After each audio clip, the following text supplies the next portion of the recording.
Hey, what the fuck is up, my little spank bank donators? My name is HuntinNoobs, and I'm coming back at you with some more gameplay footage. Now, guys, I know I haven't posted any Nintendo. I got a couple people that sent me emails, and that's why I'm touching on this. Noobs, why haven't you posted any Wii U gameplay and Nintendo, this, that, and the other?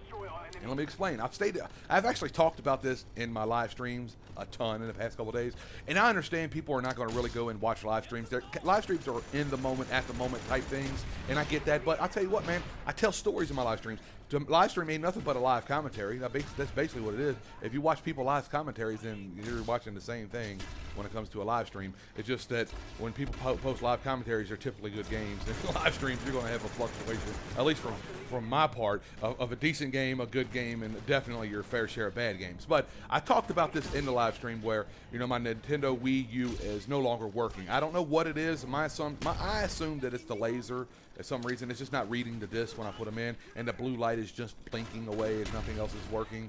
Hope it's not the hard drive, because then, you know, it's a really big fucking hot mess we got going on. But I called Nintendo. They're sending me out a box so I can ship it in, and they can take care of that.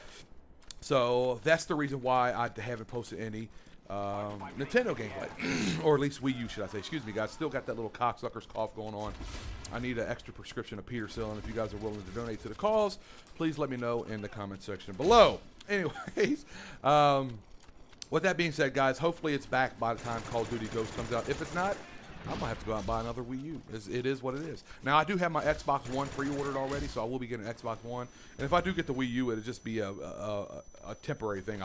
If I buy another one, I'll just hold it until my other one comes back and then take it back and kind of like sticking it to the man, you know what I'm saying? They stick it to us. Why can't I stick it back to them?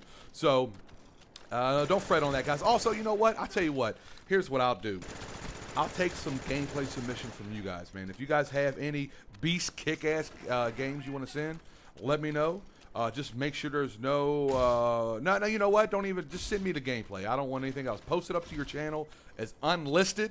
Let me know, and I will go over and download that for you. Now, I only need a couple, guys, so please don't get too butthurt if I don't take everybody's submission.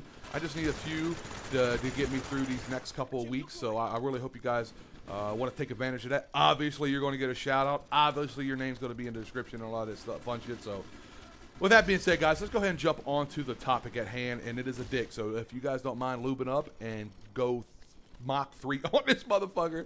Anyway. God damn. It's a fucking shame when you make yourself laugh at your own corny-ass jokes. So it gives you an idea of the fucking type of person I have and the mentality that I am on the level I'm on. So I want to talk to you guys about something I've never talked about. You know, I get personal when it comes to Through My Eyes, and I tell you about the shit I've been through and all the negative shit, man. But I want to talk to you guys about something positive other than the, you know, your little pregnancy test that you guys probably took last night. And, you know, you got a little bit of story to tell mom and dad. But what that is my first job. And I want to talk to you guys about my first job and how I got fired from my first job, all in a relatively fast fucking manner. So what happened is, I'm not going to give the name of the boat. I don't want to get any trouble or anything like that. It was on a boat, and it was a restaurant, and it was in Ohio. There's really, you know, you're not going to be able to figure it out, I guess, because on the Ohio River, because there's a lot of boat restaurants, whatever, on the Ohio River. So I started off there when I was probably about 14 or 15 years old. I went and put an application in for a dishwasher. And at the time, I was still doing bad shit, but I was really trying to change my ways. You know, I really didn't want to, like, just always, you know, be around drug dealers and shit like that. But I just wanted to see what it's like to be on the other side and have a job. And plus, my mom was kind of hurting for money at the time, and I wasn't really doing well with anything else. So I decided to get a job. And like I stated before, I was a dishwasher. Now, when I went into this, and it was like, you know, it's my first job. I mean, I've done dishes before. I mean, that's not hard. My mom did. But it's on a whole nother level when it comes to doing dishes for 150, 200 people, and you got a really small machine. Now, this dish room was super small. Basically, what it is, you put your dishes on this rack, you push it through, it goes through this machine, whatever the fuck you want to call it, and it takes about a minute, I guess, and it spits it out on the other end, and you take them off and put away. The plates are hot as fuck when they come out, too. It's China's. I mean, it took me a while for my little soft, delicate hands. The only action they have is fucking stroking my meat stick to go from grabbing hot plates to setting up on there. This old guy was there. His name was, I think his name was Leon. He had like 3 teeth. All the chefs called him Snaggletooth. It was fucking funny. Oh my God, that motherfucker looked like he had a built-in can opener in his mouth. So So he would always make fun of me. I'm like, dude, you're fucking 40 in dishwashing. No disrespect to any 40-year-old dishwasher out there, but don't get on me about having soft hands, my friend. So I love this job, man, because the reason why I love it for is because I idolize these chefs, man. These guys that were cooks, what it was an open kitchen. Basically what that means is you get to come up and watch these guys cook, and they put on shows, man. I'm talking like big fire flames, guys. Customers and guests are all just standing around watching these fire shows. I mean, it was the coolest shit ever when you're like 15-year-old watching these guys do it. And then at the end of the night when you're closing up, me being a dishwasher, so I got to clean every fucking thing, these chefs are out there and they got all these hot-ass chicks around, and you see and man, you just know they're fucking their brains out 3 or 4. I mean, so these guys were like fucking, you know, just amazing godlike creatures to me, man, and I just strive to be them. And this is pretty much what got me into the food industry and what I'm into today. It's all started and all originated from this here.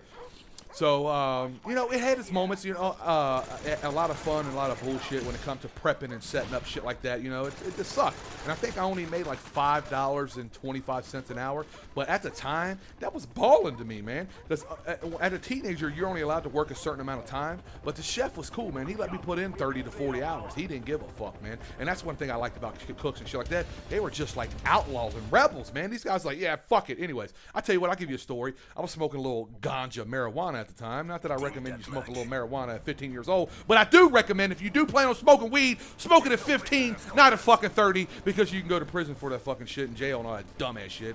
Because I got a lot of buddies right now. They're like 30, 40 years old, man. They fucking still smoke. And there's nothing wrong with smoking, man. It's just like, you know what? You kind of live the little... Their lifestyle is different than mine.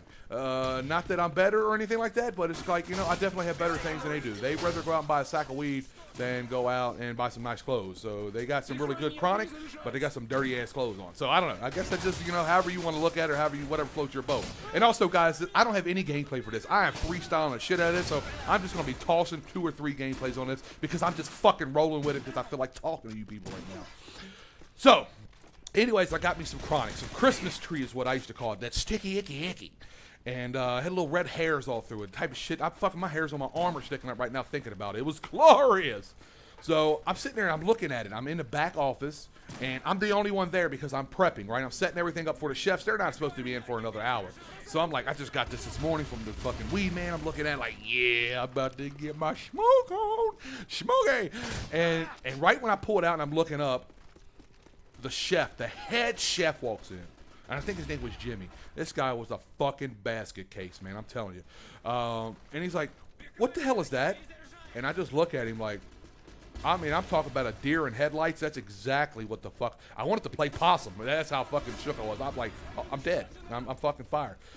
He takes it from me. He says, get your ass in my fucking office right now. I was like, oh, fuck. So I go there like a fucking dog shitting on the floor and, you know, looking at you with his tail tucked between his legs, ears looped over his face.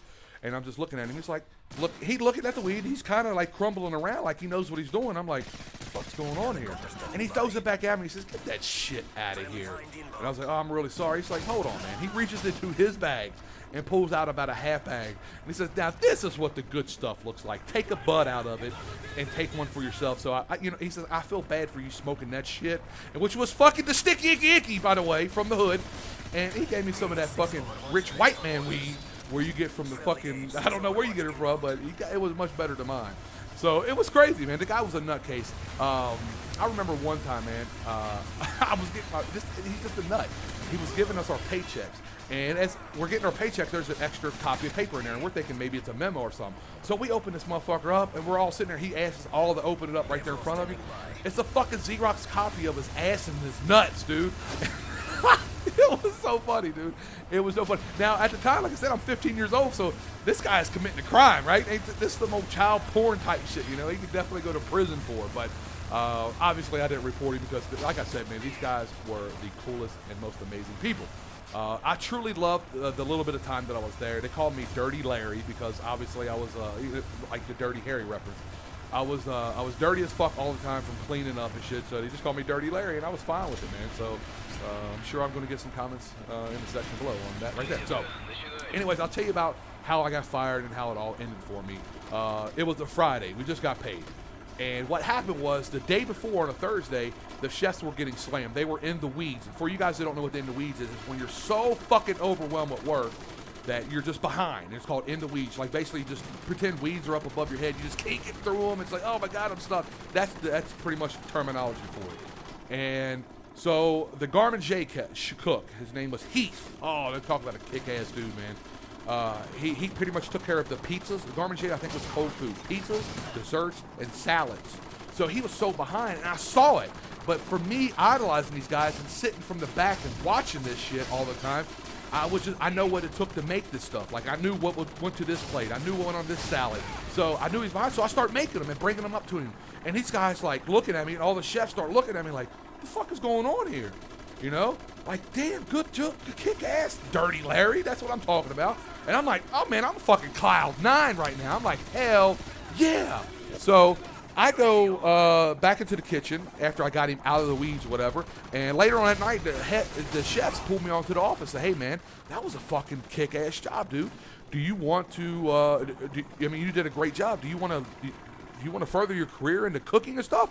I'm like, are you fucking kidding me? I'm fat. Are you? Hell yeah. You know, and I want more money because I know these guys were caked up because I seen their money they had all the time. They had plenty of cheddar. Damn, this commentary's going to be long. Anyways, so I'm like, hell yeah. So I was off the next day, which is Friday, which is payday. And they asked me, hey, you want to come in tomorrow and we're going to put you on a line and you're going to learn this. And I'm like, dude, you cannot be serious, man. This is the best thing ever.